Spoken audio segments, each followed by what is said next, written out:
Hello and welcome you all. So now we are going to make another Tkinter application. So this application will be useful for zipping a file, or this can also be useful to unzip any zip file. So let me just show you the application. So this is the application. So from here I can select any directory if I want to zip any particular directory. From here I can see any number of file, and here you could see that there is a one entry box, but it is disabled now because we haven't selected any of the item, so that is why it is disabled. And the save zip file and the extract zip file button are also disabled, and from here you can select any zip file. So let's say first I would like to zip a particular file, so let me just click on this button. So if I click on this button, one window would come up. So let me just try to zip this 4 file inside any zip file. So I would select this 4 file and I will click on open. So here it is logging that I have selected 4 file to zip.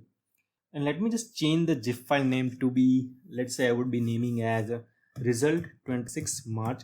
So today's date I'm putting here, and this is the zip file name. And now I would just click on this save zip file button. So if I click it, here I can see the zipping of file 1 is done, zipping of file 2 is done, zipping of file 3 is done, and zipping of file 4 is also done. And here lastly we are seeing the message that zip file which we have asked our application to do is able to do the zip file, and here it is saying that it is successfully created. So let me just go to my Explorer and actually see whether this file is created or not. So here I can see the result 26 March zip file is created, and inside that file we have a 4 file which we have asked our application to zip it for.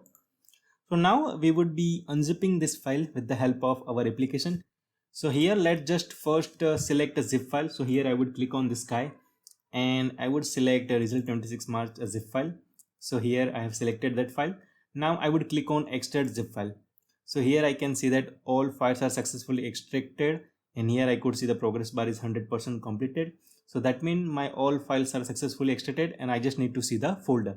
Here I have written a logic in such a way that in your current working directory it would create a one folder. The name of the folder would be extract_output, and inside that all the unzip item would be there. And here I can see there is a folder extract_result is there. So if I click on it, I would be able to see that all 4 items which I had zipped using my application. So here I can see the items are unzipped. So we are able to verify that zipping and unzipping using this application is working fine. So we are going to implement a logic for this application from next videos.